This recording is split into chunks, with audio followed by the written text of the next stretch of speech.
right, folks, welcome to Drive Radio. John Rush, your host today, along with Richard Rush, my son. Normally, he's behind the camera, or I'm behind the camera, but we're doing this a little different today.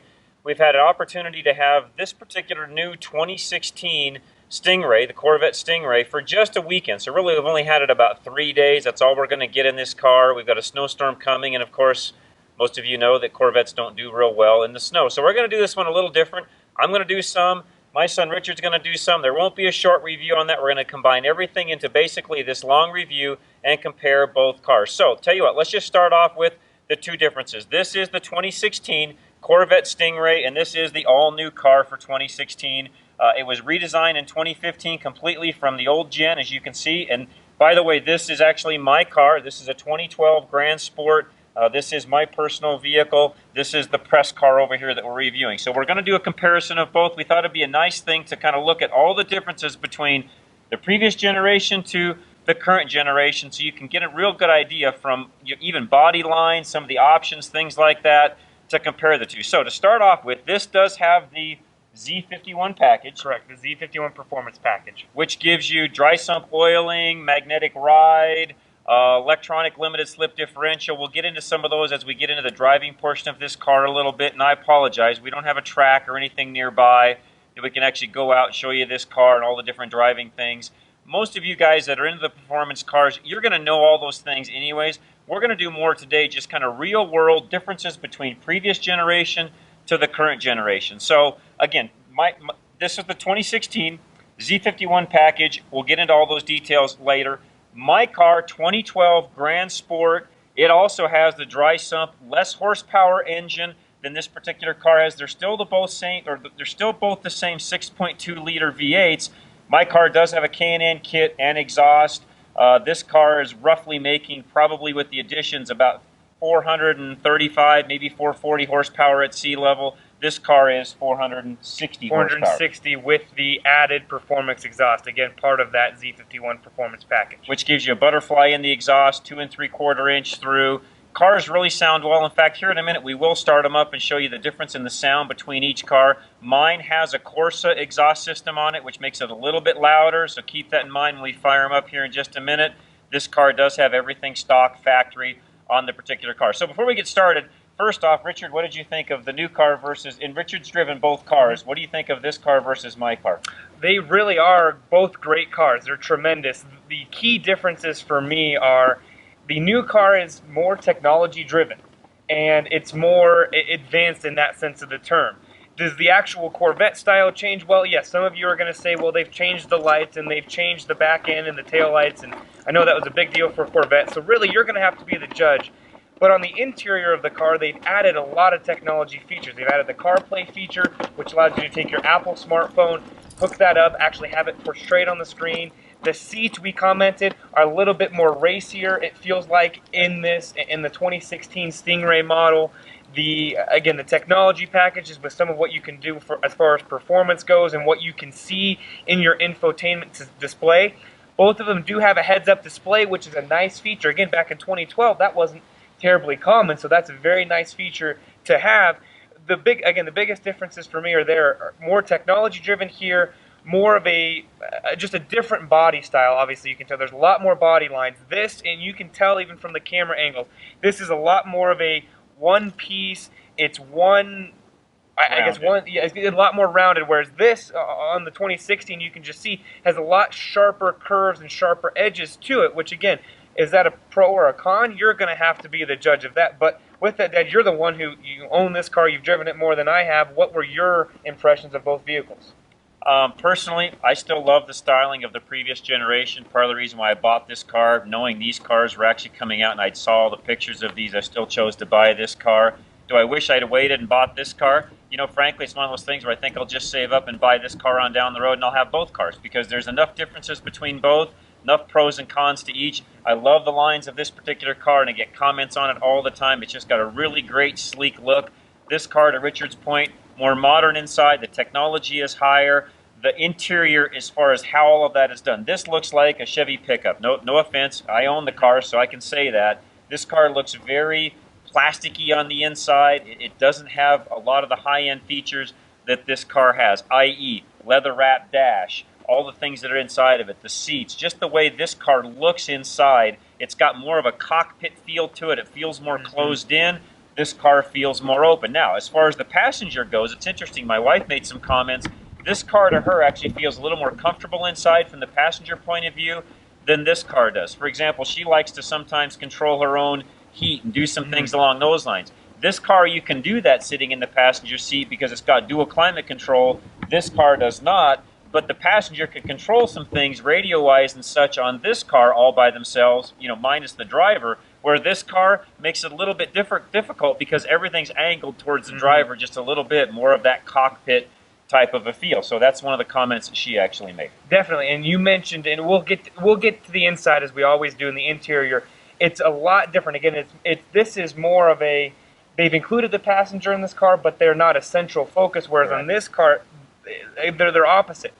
This car is very driver focused. You can see this, how the screen is tilted, the infotainment system, how everything is geared to where the driver has to make very minimal movements. Where on your 2012, you have to make more adjustments in order to fit it. And we'll show you the differences in both cars, but it definitely, that's actually a fair way to say it, I think. This is a cockpit driver-driven car, I should say, and this is more of a both, I guess. It fits more, a little bit better, I guess you could say. And again, you get out and drive them and see what you think. We always say, you know, this is especially one of these cars. You're going to spend this kind of money. You know, this car as it sits is right at $70,000 complete. That's the particular car we've got. You can go down from there. You can spend more money, get a full Z06, and go up from there. You can go up into the full 120K range if you want to go all the way up to a full-bore Corvette, all the way to the top, if you'd like. Now, for us, me personally, you know, unless you're going to go race this car, have it on the track, do all those things, you know, typically my wife and I, we're taking days like today here in Colorado, going out for a spin, having a good time, enjoying it. You know, frankly, this car is all the more we'll ever need as far as performance and how it handles and runs and all of that. I mean, there's only so much you can do on the city streets or the, you know, the highways as far as that goes, and be safe at the same time. If you're going to go out and race it on the track, that's a totally different situation. And frankly, we're not talking to those people today. You know, if you're going to be a track driver, you're going to look at things totally different than what we're going to talk about today. I'm going to talk to that guy that loves Corvettes or is thinking about a Corvette, wants to know the differences between the two cars. That's the person we're talking to. I tell you what, we'll get the camera off the tripod, we'll walk around each car, give you some more differences, more up close, so you can kind of see the finite differences between these two cars. We'll be right back. All right, we're back, and I'm going to show you now some of the differences between the two cars. Again, 2016 Corvette Stingray. This is my personal 2012 Grand Sport. We'll go through some of the differences. One of the things Richard mentioned out a minute ago also that we forgot to mention in the very opening part of the review is this nice beautiful blue color. This is a new color for 2016, and there's a lot of new colors, interior features, and so on. I'm not going to go into all of those. You can go to Corvette's website, check all of that out for yourself, and I would encourage you to do so. So tell you what, let's take a look at the front end of both cars. So we'll start with the old car. Let's do this, Richard. So start with my old car. I'll get the shadows out of the way, and you just kind of notice. I mean, you can see the way that the lights are done. You know, it's got more of a rounded look to the whole car. You'll notice the spoiler down front, which is extremely low. One of the things I have to be really, really careful of that I noticed between the two cars is I have to be really careful going through dips, bumps, speed bumps, and things like that. I didn't notice that as much on the new car. I don't know why that is. The overhang on the front might be a tad different, but it just didn't seem to have the same overhang and have that sort of, even coming in on my neighbor, there's areas where I noticed my car scrapes, this new car did not scrape. So if we come around to the new car now and look at the difference, you'll just see much more bolder shapes. It's got more, I hate to say this, but it's got more of a Cadillac, quote unquote, lines to it. It's just got a lot more sharper knife edge type lines to the car than what my old car has got, or what the 2012 version has got. So as Richard's doing the front end there, we'll come around the side here in just a minute. And one thing this car does have, and Richard's showing you right now, is it does have cameras all the way around, which help you with parking and just things along those lines. The other thing that this car has on it that we'll get into when we get into the interior is a really cool data recorder, and there's so much that has to do with that. I would encourage you to go look that up on the Corvette website. It's got some really cool features as far as if you're going to race this car, do things with it, as far as the recording of it goes. Also for 2016, you can get some different carbon fiber looks to the particular, or to this particular car, hood, things along those lines. You also can get the dual roofs up here on top, which my car, as you can see, has got the clear roof on it right now, or the smoked roof. You can do the dual roofs on this particular car also. It is an option on this particular car. All right, coming down the side now of the car. Again, the red car is my old 2012 Grand Sport, which the Grand Sport gives you a little bit wider track in the rear. You can see back here, you know, the fenders are a little wider. It's got a wider wheel, a wider stance to it, the venting for the rear brakes and so on. You can just see the car, you know, other than this body line right through here, it's got more of a rounded, you know, everything just has more of a rounded, swoopy sort of a look to it, which frankly I personally like. Coming to the new car, it also has venting back here for the rear. On the coupes, it comes up here. On the convertibles, it comes down from underneath for the rear cooling, as far as the rear diff and all those different things go. You're just going to notice there's a lot sharper body lines all through this car than what you're noticing on my old car. I mean, from what's up here, where you're actually climbing in and out of the car, you know, this top surface, you can just see it's got more of a knife edge to it. The roof line is more knife. It's just got a lot more sharper lines in it than what my car has. Now, one thing I will notice, and Chevrolet, if you're listening, pay attention. I am not super happy with not the paint on this car, but the way they've done the bodywork underneath the car. It's got a lot of waves and things in it that frankly I don't think should be there. Quality-wise, the paint on my car is frankly better than this 2016. So Chevrolet, if you're listening, that's something that needs to be addressed on this car. I think my car is actually straighter and smoother and has less waves to it in the fiberglass panels than you've got on this new car. So if you're listening, I think that's something that you need to take note of. Coming around to the back of both cars, we'll start here on the blue car since we're already over here. When you get the Z51 package, it does include the spoiler. I'll show you on mine in a minute that I had to add that spoiler to my car, so that's included in this car. Ample trunk room. We'll go through that as we get into the interior in just a minute. And of course, the rest of the back end, you can just see it's got more of a not really a square headlight, but mine have the rounded headlights. This has got more of a octagon, I guess you could call it, or you know, just got more square lines for the tail lights. Again, some people really love that look, some people don't. It just depends on what you like. So I tell you what, let's walk around the back of my car and I'll show you what it looks like. And this is a new wheel option on this blue car, the 2016, for that model year, the 2016 that didn't have the previous year. So when you come around the back of my car, again, it's more traditional, has the traditional Corvette round, you know, tail lights. The spoiler I did add onto this car. And as you can just see, it's just got more of that rounded look as you look from the back end of the car. And even from here, you can kind of see the blue car in the background. You can just see they just are two different looking cars. You know, performance-wise, yep, I will tell you, the 2016 outperforms my 2012, you know, frankly, all day long. It just does. Now, a lot of that's going to be driver and, you know, all those sorts of things, but this car, it's you know, this car's 4 years old now compared to this particular car, so every year there's better advancements that are made. So I tell you what, I think we've gone through enough of the exterior of the car. Richard's going to jump in here and we'll go through some of the interior of both cars so you can actually see what the old car looks like inside compared to what the new car looks like over here on the other side. Okay, before Richard jumps in and does the front seat, you know, the interior portion, I wanted to show you the trunk part real quick. So as you notice, my car, here's the trunk, the rear trunk space, which by the way, you know, it's got ample trunk room. One of the reasons why I chose a coupe versus a convertible is because you get much more trunk space. So if there is a short trip you want to do, my wife and I do that occasionally, there's much more room for luggage back here than there is on the convertible. My car actually came with the suck shut rear deck, which that's now an option on the new car, which in the Z51 package it already comes with. So let me go show you the rear area in this car.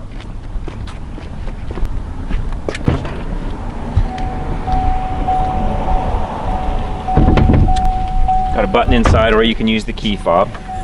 Again, same ample room. They've done you know, the covering and stuff inside a little bit differently. It's just a little nicer, and you can see it's about the same dimensions. I'm thinking you might be a little bit deeper on this car than my car, just ever so slightly. So you might get a little bit more cargo room here than you would on the previous generation. But again, on the coupes, you've got ample room to put whatever you want, and they're big enough to, I should have noted this on my car because it's the same way, they're big enough to where if you've got the dual roof option or even just a single roof, you can take the roof off, put it back here in the back, still close this, not have a lot of room for luggage. You can put a little bit of stuff underneath, but you can actually do it. It's an option where you can actually take the roof off, put it back in the back. My car does exactly the same thing. And again, now this one's kind of nice. Mine doesn't have this, so they put a grab handle here. We can actually put that down, and again, it'll suck shut for you. All right, fans, we're here for the interior portion, kind of my area here that we're going to discuss. So this is the 2012 Grand Sport. We're going to go through some of the different features. One thing I do want to point out before we get started, up above is the clear roof, which is a package. You can get it on this model as well as the 2016 model. It's kind of a clear moon roof sort of a thing, so you have that ability to have a sunroof type of a situation or system. So this front model, and Dad, I'm actually going to grab the camera from you and show you. So this is going to be one of the main differences. You actually have a physical tachometer and speedometer right in the front. You don't have quite the infotainment. You don't have that large digital display that you have on the 2016, which we'll get to in a second. And it's hard to show it, but up there you can see right there, you can actually see that's where the heads-up display does come from. So Dad, I'm going to give it back to you. As far as the interior feature-wise, I will kind of turn this on really quick. And so it's hard to see with the lighting. This is an old an old Corvette navigation system display. It's again, I apologize. It's hard to see. The lighting here in Colorado right now is very difficult. But again, an older system, not a huge thing. It's something to keep in mind. You do have the emergency brake over here, whereas in the 2016, you actually have an electronic emergency brake. You have two modes right here, Tour and Sport mode, where over there you have 5. This is the 6-speed manual, which we mentioned is a 7-speed. And in this vehicle, you have heated seats, not cooled seats. And you do have dual climate controls. One thing I will point out really quick is we mentioned how over there the passenger is able to control a lot of different features of the car in both of these. But one thing we want to point out is in this vehicle, the dash is kind of center. It's a little slightly tilted, but very much center. So both people have equal access to this center dash. Whereas in the 2016, which you'll see, is definitely much more driver-centric. We'll point out a few other things. You can see the Corvette stitching right here. They've changed that. This has the full colored logo, whereas in the 2016 model, it's just kind of an emblem. Black seats. One thing about these seats, I think that, in my personal opinion, these are a little bit more comfortable for a longer drive, whereas the 2016 model is a little bit better for the sporty drive with it. So that's pretty much all the interior. One thing before we get out of here, you can see the door. Some of what they've done in the 2016 model, they've given a little bit more leather wrapped. They've leather wrapped, got a lot more different features. They've also added a square bottom steering wheel, which will show you over there. One thing I do want to point out really quick, which is the exhaust sound. Again, this has a aftermarket Corsa exhaust. So we're going to kind of give you what an aftermarket sounds like versus what stock sounds like. So hang tight.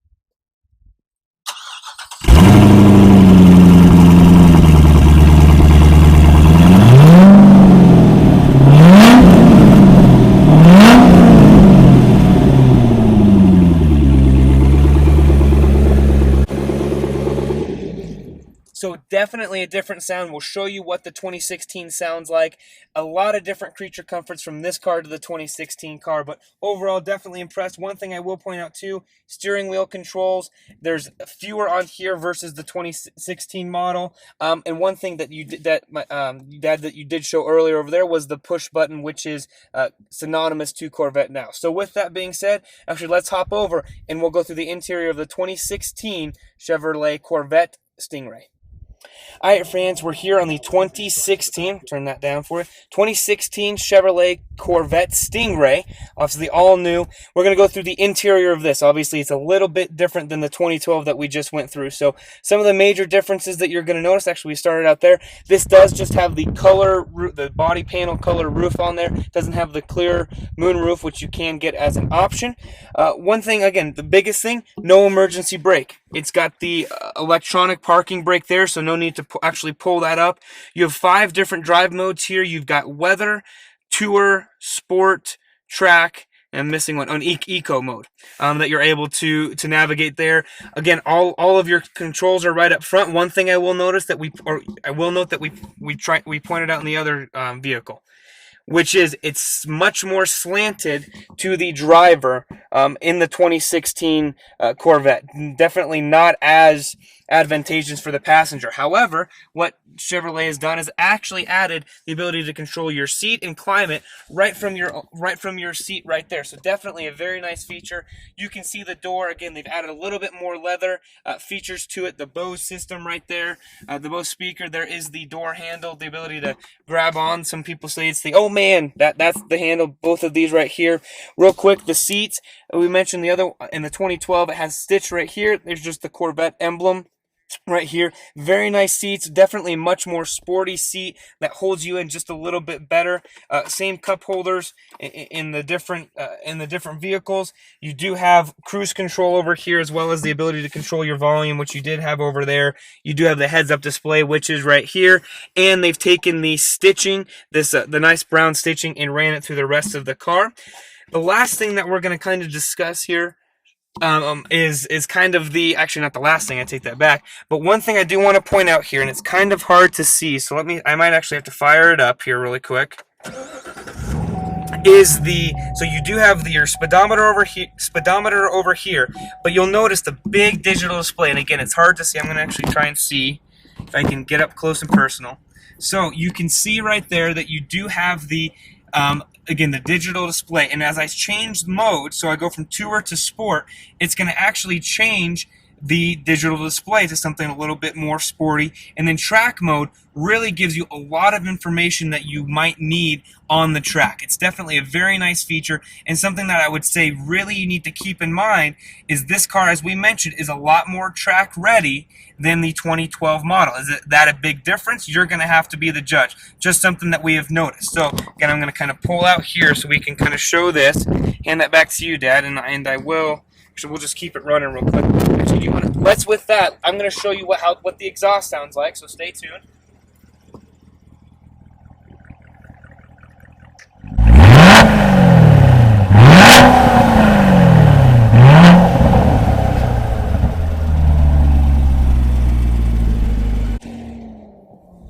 So again, there's the stock exhaust. It does have the performance exhaust as part of the Z51 package, but does not have an aftermarket exhaust on it.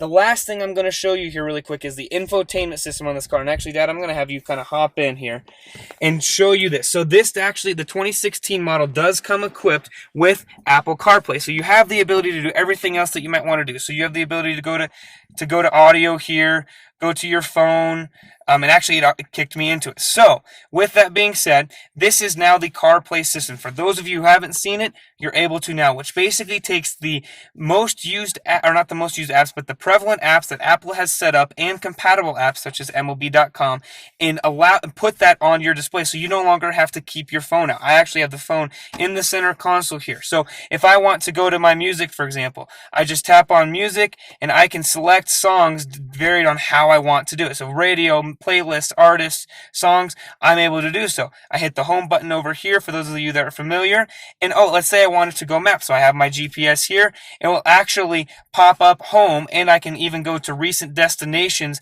that I've requested it, and I can then put those into the system, the navigation system. I press there, it's going to find me. Really some nice handy features. Again, there's some other apps that you can use, TuneIn, Spotify, Pandora, if you're a Pandora listener or any of those, as well as, real quick, I'll go to messages. So you can go over here, go to messages, you can, and it doesn't show you a preview, but it does shows who you've been messaging, and you can actually write a new message. Who would you like to text? And Siri actually comes on and asks you, who do you want to text? Who do you want to respond to? Same with a phone call. It's going to say show contacts. Otherwise, if you left it in that screen, Siri would actually pop up and show that you could actually just say Siri. I actually did it earlier. I said call John Rush. It calls John Rush. So a really nice feature. And we actually haven't been able to do that in any vehicle. So Chevrolet, I'm really glad you're able to do this. Really a fan of that feature. And if you don't want to go in that feature, just press the home button, go back to audio, phone, weather. And we did mention one last thing, the track package right here, which is the ability to push this, and you'll see, so there's different laws. You have to have an SD card in order to record the video. It actually has a driver point of view video camera on this that actually gives you a driver point of view, and it's actually up here. I don't know if you can, it's hard to see that it's actually integrated. It's not, this is just here, but it's integrated into this entire panel right here. So a really, really nice feature. If you're going to take this car on the track, we've been saying it all review, that's what this vehicle is for, much more than the 2012. It's much more track ready, has a lot more computer enhanced parts in this. And again, you have all of your heated, cooled, ventilated seats, defrosters, AC, automatic AC controls, and again, nice Corvette Stingray badging right there. And with that, we're actually going to head out, wrap up this review, and give you our opinion, both of ours, of the 2012 Grand Sport Corvette, as well as the 2016 Chevrolet Corvette Stingray. All right, so we're going to do a real quick drive, and again, no track, and we will obey the speed limit laws and so on this particular drive. Although this car is phenomenal, it's hard to keep it under the speed limit. So backup camera, which works really well. My car, the 2012, does not have that feature. So, you know, I'm typically always looking out my mirror, so you guys can tell me whether I'm doing this right or not. But I don't typically look at the rear view camera. There are some folks coming down the street here in front of us, so we'll be real careful here. As soon as I shift into drive, first gear, shows me the front curb view of on the front end. So if you're pulling into a parking place, you can actually see how close you are to the curb, the parking blocks, things along those lines. So we'll take a real quick drive here. All right, another feature we want to show you before we get in, we're still in the neighborhood, so we'll get out on the street here in just a minute. But one cool thing it's got as far as just a slick feature, screen down. You can actually store your phone back in behind there, plug it into the USB port, or any other valuables that you wanted to keep hidden back in behind. There's kind of a cool feature. So just hit the button up, and there you go. So I tell you what, we'll get going here in a minute. I want to show you the rev matching here in just a minute. So we're about out of the neighborhood, and as soon as we get down to the bottom of the hill here, I'll show you this. So as far as the handling of this car goes, this car handles and works, again, as I said in our opening, phenomenally well. This car just drives. It's a driver's car. I don't know how else to say it. We drive a lot of different cars throughout the year. You have 100+ vehicles.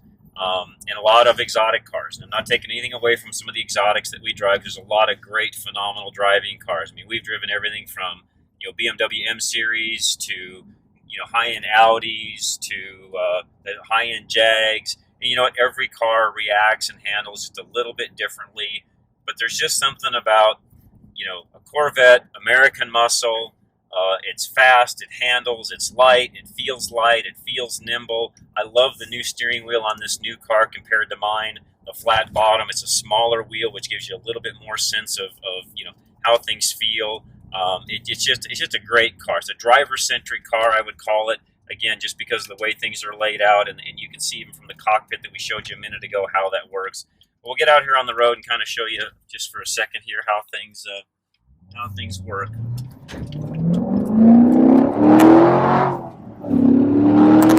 0 to 60 times are great in this car. Quarter mile time of 12 seconds or under.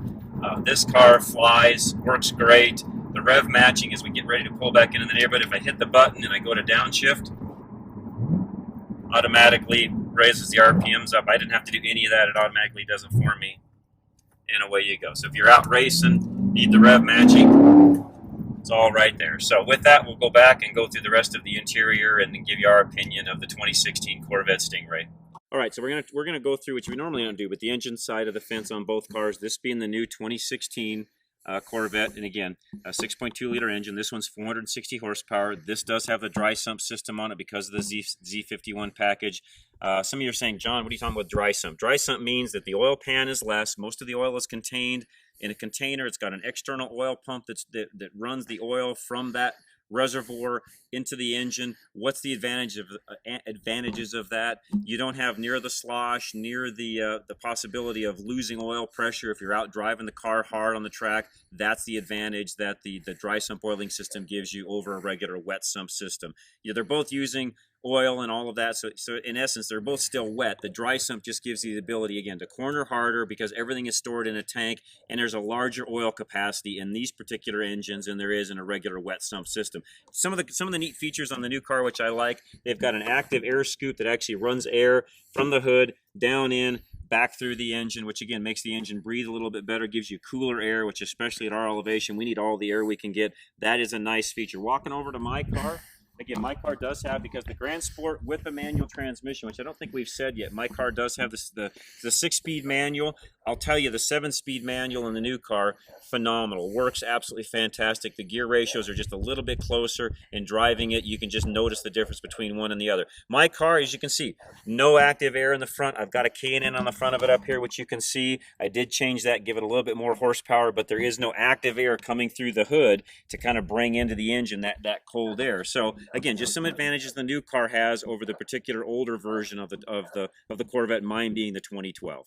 All right, fans, we're here for the closing remarks, I guess you could say, and then as well as our opinion portion. And we're kind of standing next to the cars that we're really going to give our opinion on and that we had a chance to. Obviously, this is our 2012 Grand Sport Corvette, which is actually my dad, John Rush's personal vehicle. And this is our 2016 Corvette Stingray, which is our press car for the week. So, closing arguments, you had a chance to see the interior, the performance side of things. We've shown you underneath the hood. We've shown you the trunk, given you a short drive in this.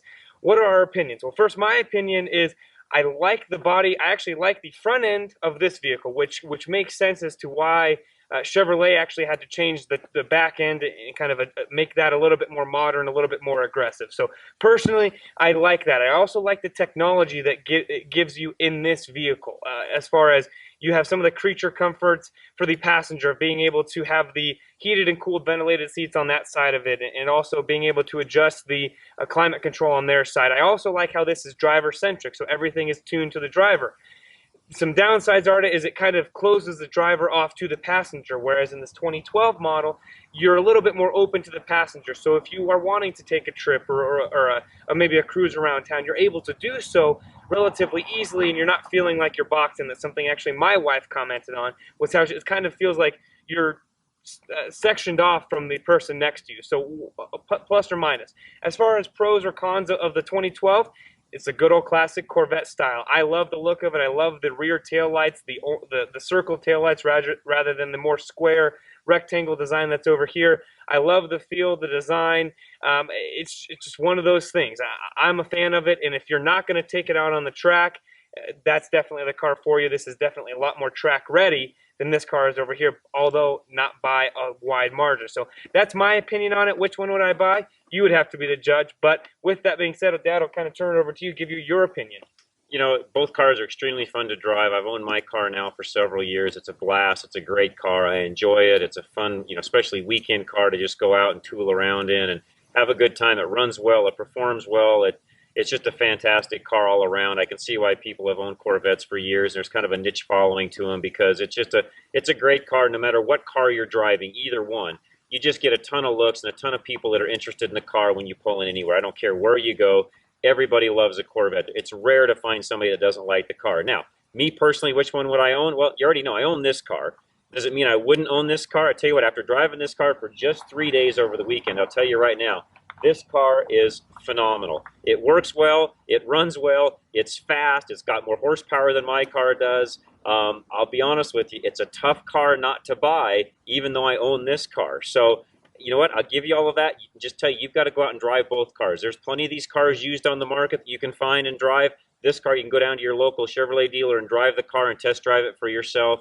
Both cars will give you years of enjoyment and fun, and they're both a blast to drive. If you're going to go to the track, like Richard said a moment ago, everything already says that, even though this is the Grand Sport, this car still will outperform this car, not by a wide margin, but this car will outperform this car on the track just because of some of the greater new features they've put into this car. And comfortability-wise, as far as the interior creature comforts, etc. go, this car wins all day long. I will tell you, the interior of this car far superior than my old car over here. All of that said, they're both fantastic cars. Go to your local Chevrolet dealer, drive one, tell them that Richard and John Rush from Drive Radio sent you.